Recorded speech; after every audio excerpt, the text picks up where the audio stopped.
você vai ver essa. Ministro Haddad fala sobre o reajuste do IOF. Ataque terrorista nos Estados Unidos deixa 8 feridos. ONU quer investigar a morte de palestinos na guerra entre Israel e Hamas. O julgamento de Paulo Cupertino, as falas absurdas que Cupertino falou no julgamento. Essas e outras notícias você vê aqui no Jornal da Prestação de Serviço e da Informação, o Jornal da Noite TV.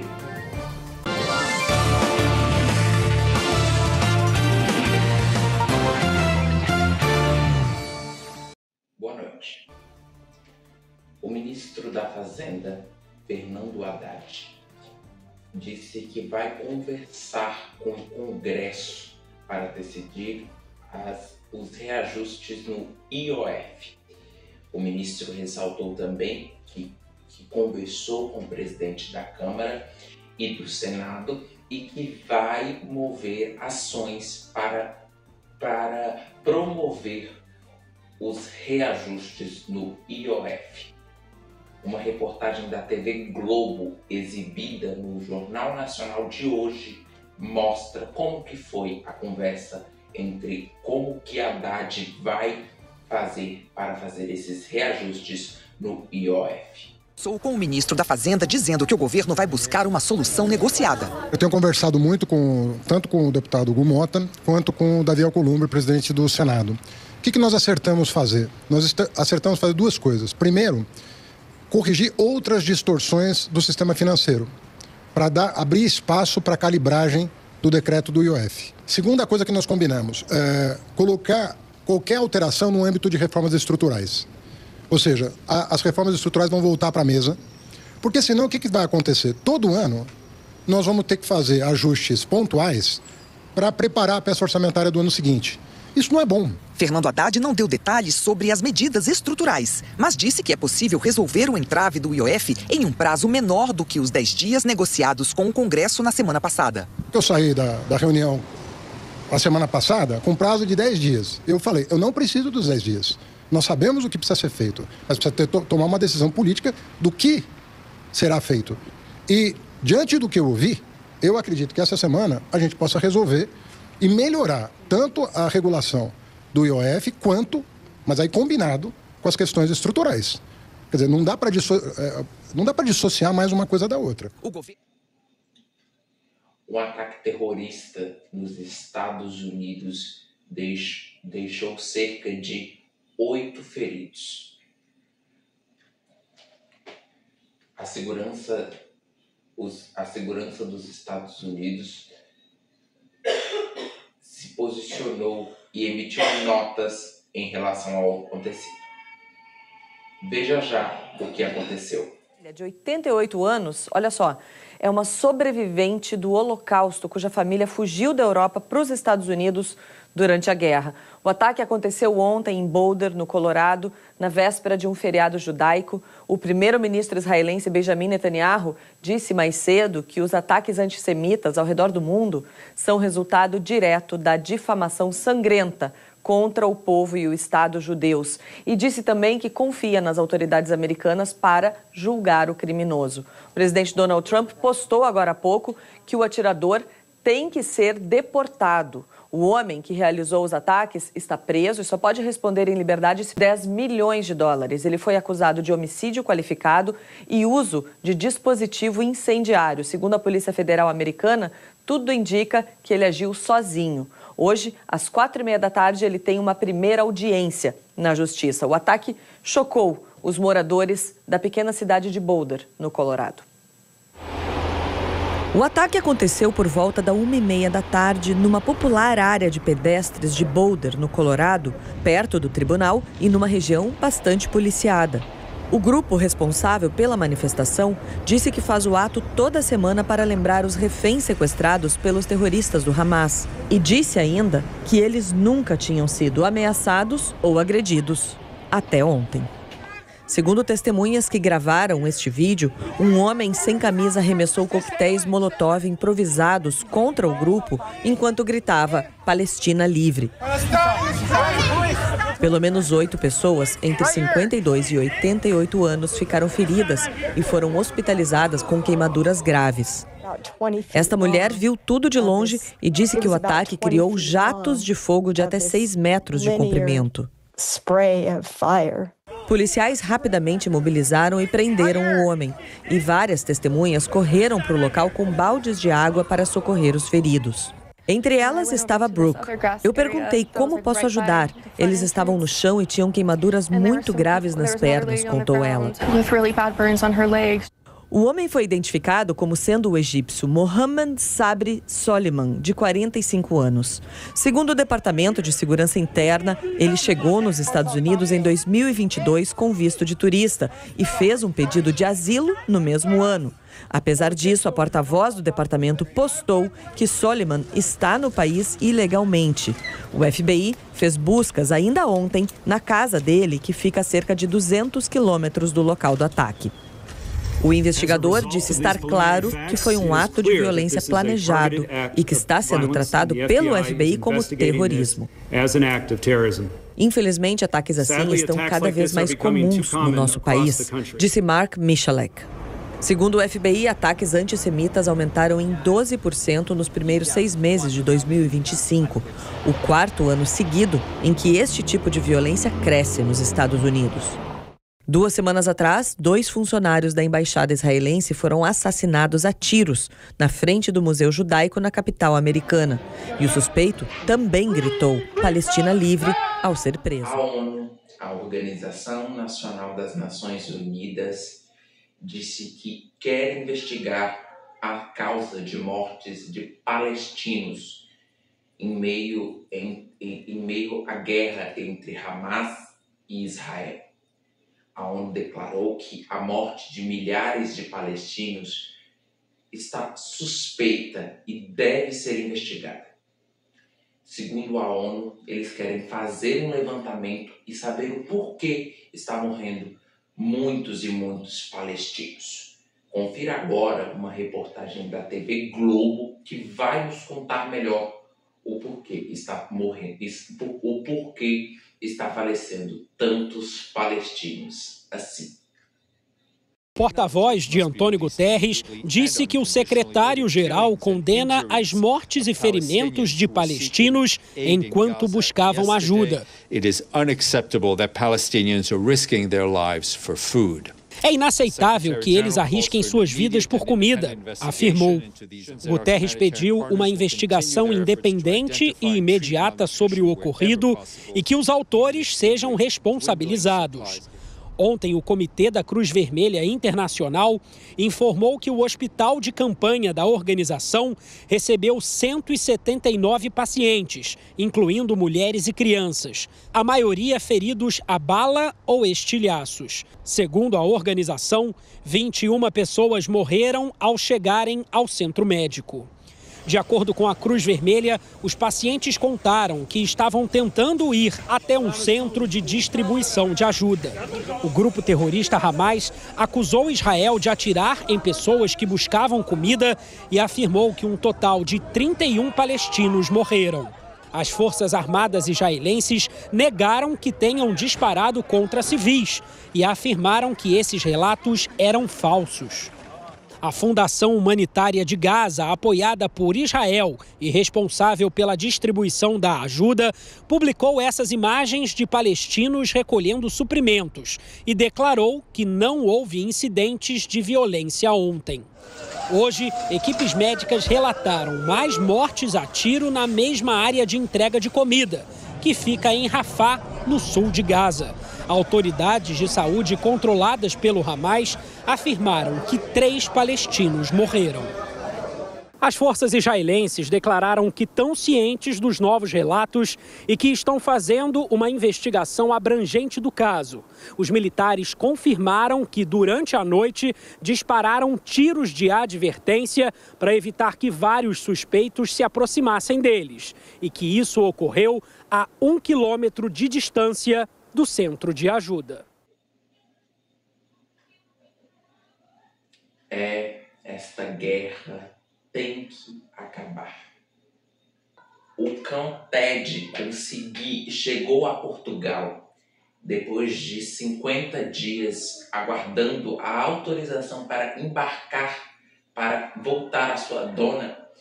O cão ele é um cão de apoio para uma menina autista.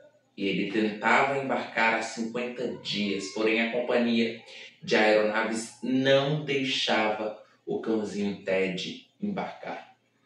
Finalmente, ontem, no domingo, ele embarcou e chegou a Portugal. Confira agora uma super reportagem que foi exibida no Fantástico sobre a vitória do cão Ted. É a superação e a vitória, e graças a Deus que ele chegou a Portugal em segurança. Confira agora a reportagem.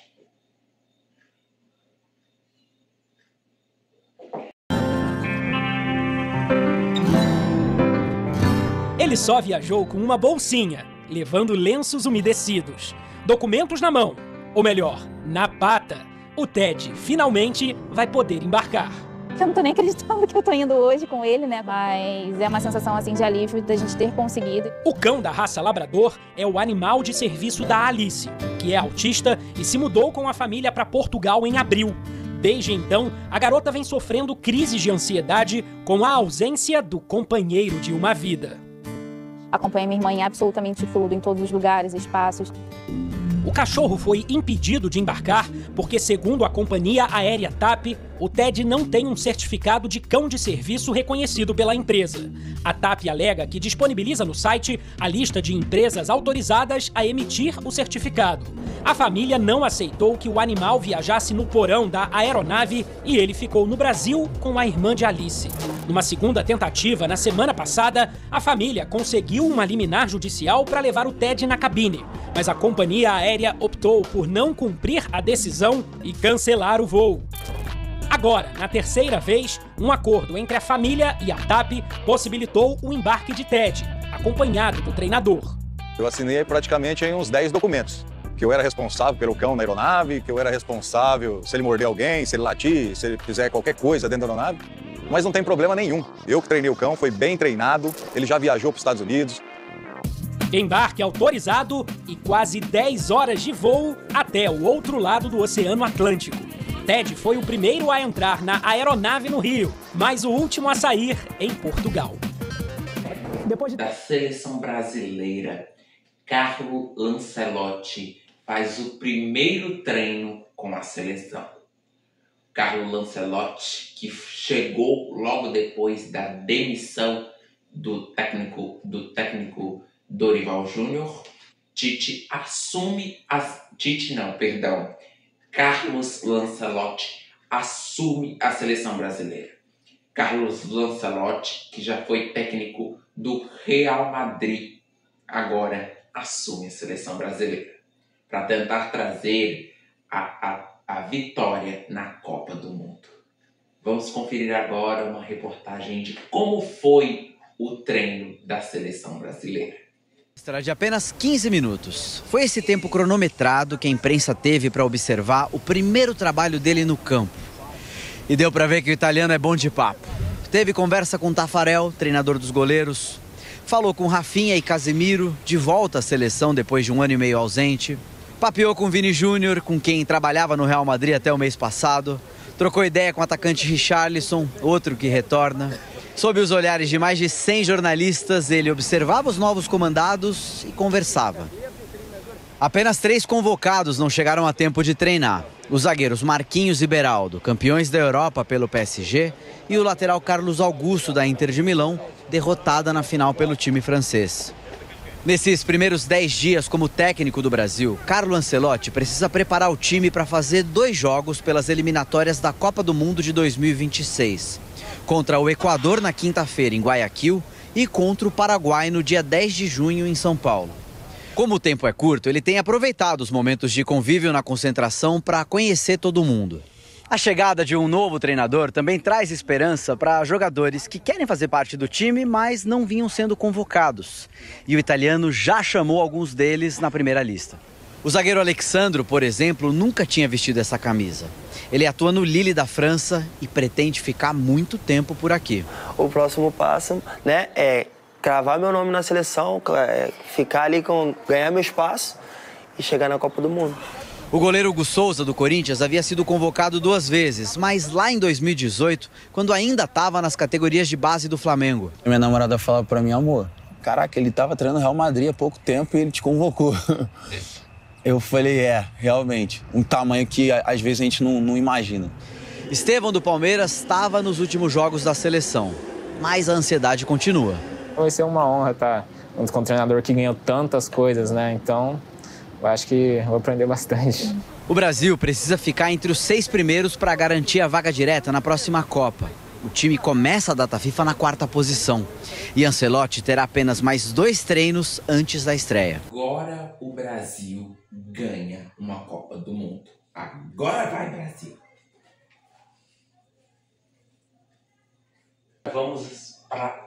Agora vamos para as notícias locais de São Francisco, Minas Gerais.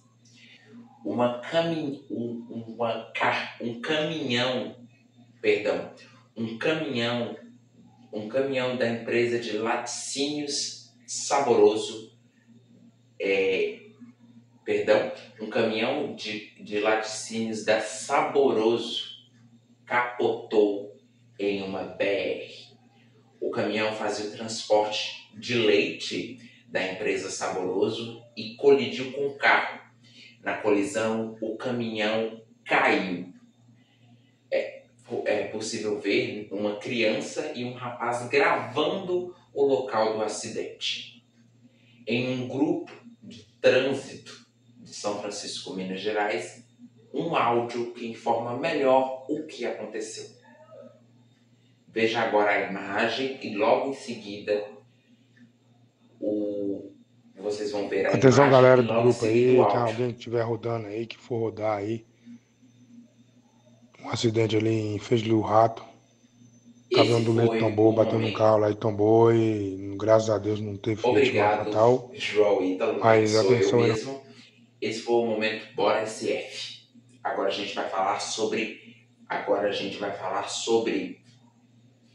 julgamento de Paulo Cupertino, o assassino do ator Miguel e de seus 2 pais, não mostrou arrependimento durante o seu julgamento. Paulo Cupertino destacou falas horríveis de por exemplo, abre aspas, que ele não deve pedir perdão, que ele não precisa ser perdoado.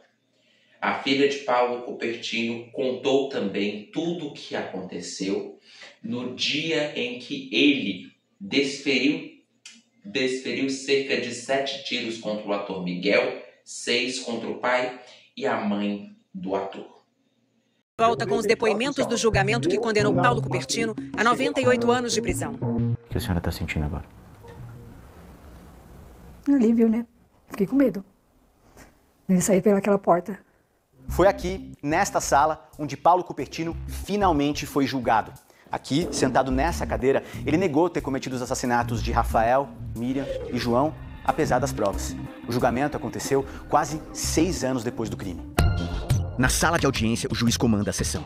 À esquerda fica a acusação, representada pelo Ministério Público. À direita, a defesa do réu. 7 pessoas comuns formam um conselho de sentença. Eles decidem se o réu é culpado ou inocente. Se for considerado culpado, o juiz é quem aplica a pena. Os parentes das vítimas estão nas primeiras fileiras. Esse é o último momento, o momento que o senhor tem para dar a sua versão dos fatos. A advogada de Cupertino pergunta: Você publicou do qual é acusado? Impossível ter cometido esse crime. Eu não tenho que pedir perdão, tá? Porque eu não carrego isso no coração. Eu não tenho pesadelo. Eu não sonho, eu não tenho arrependimento. Porque não vem a imagem eu matando o Rafael. Não vem a imagem eu matando a senhora Miriam. Não vem a imagem eu matando o senhor João. João tinha 52 anos, Miriam, 50. E o filho deles, Rafael, 22. Ele era ator. Ficou conhecido por papéis infantis na televisão, em Chiquititas no SBT, em novelas da TV Globo. Do jeito que você é. A tia Lúlia disse pra não ter preconceito. e num comercial. Por favor, mãe, compra brócolis, eu quero brócolis. Rafael namorava Isabela, filha de Cupertino, havia 1 ano. Quem era o Rafael? Quem era a Miriam? Quem era o João? Pessoa. O Rafael era um filho para mim. Nossa, ele era muito brincalhão. Ele e meu cunhado, brincalhão demais. E a Miriam também, uma ótima irmã. A gente morava no mesmo quintal. O que a senhora sentia quando via o seu sobrinho na televisão? Ficava toda contente, viu? Uma vez eu até comprei. Você não gosta de brócolis? Eu comprava para ele. Não, tia, eu não gosto, não. Eu faço só por causa da conversa, só por causa do comercial. Ele não gostava de brócolis? Não gostava. Não gostava. Isabela conta o que aconteceu no dia mais traumático da vida dela. Foi no ano de 2019, era um domingo. Já estava no momento em que eu estava tendo pouco contato com o Rafael. Nossa relação lá foi muito conturbada por conta das proibições do meu pai. Então os pais dele sabiam que era uma situação difícil e por isso, humildemente, na melhor das intenções, quiseram ir até a minha casa para conversar com os meus pais. Tudo aconteceu nesta rua, que faz esquina com uma avenida movimentada da zona sul de São Paulo. Isabela e a mãe Vanessa moravam nessa casa. Ao lado ficava uma loja de autopeças de Paulo Cupertino, que funcionava como um desmanche. Batemos na porta para poder entrar, eu vi que era ele, e ele abriu a porta muito nervoso, me puxou pelo braço, me jogou para dentro de casa, e foi o momento em que o Rafael segurou o portão e falou, não, vamos conversar. Eu ouço meu pai dizendo, conversar nada. E após essa fala, foi o momento em que eu ouvi os disparos. Rafael, Miriam e João foram assassinados com vários disparos. Rafael levou 7 tiros. Os 3 morreram sem qualquer chance de socorro. Depois do crime, Paulo Cupertino fugiu. Começava então uma caçada que levaria 3 anos. Policiais já checaram mais de 40 denúncias. A polícia vasculhou cerca de 50 endereços atrás dele. Agora, ele é considerado foragido. A polícia procurou Paulo Cupertino em mais de 300 endereços. Ele passou por cidades paulistas. Depois, esteve em Mato Grosso do Sul, fronteira com o Paraguai. Paulo Cupertino Matias tirou um RG no Paraná. Voltou para Eldorado, também em Mato Grosso do Sul. Trabalhou de caseiro como um disfarce, usando barba longa e branca. E uma bengala quando voltou a São Paulo, onde as buscas terminaram 3 anos depois. Ele foi preso no hotel onde se hospedava, próximo ao local do crime. Como a senhora e a sua família se sentiam durante o tempo todo em que ele ficou foragido? A gente tinha medo, né, dele aparecer lá no nosso bairro, né? Pra você ver onde ele foi achado, quase perto da nossa casa. Além da dor, a senhora também sentia medo? Sim. No júri, depois de Isabela, é a vez de Vanessa, a mãe dela, falar. Ela teve Isabela e outro filho com Cupertino. Um relacionamento que durou 20 anos, enquanto ele também era casado com outra mulher. Vanessa e Isabela dizem... Voltamos agora. É impressionante a crueldade do ser humano. O Jornal da Noite TV, espero que você tenha gostado espero que você tenha gostado da edição de hoje. Agradeço a todos vocês que acompanharam e assistiram até o fim. Para mais informações, basta acessar @NoiteTVNews ou @NoiteTV. Segue também @Jornal da Noite TV. O Jornal da Noite TV volta amanhã, terça-feira, no mesmo horário de sempre, entre as 8 e as 10 da noite. Fique ligados nos nossos perfis nas redes sociais para saber o exato momento que o Jornal da Noite TV vai iniciar. Essas foram as informações do dia. Aproveite e já segue @BoraSFNews. E o Bora SF estreia amanhã com muita notícia e informação para você. Esse foi o Jornal da Noite TV. Espero que tenham gostado. Muito obrigado pela sua audiência e companhia. Um beijo. Tchau.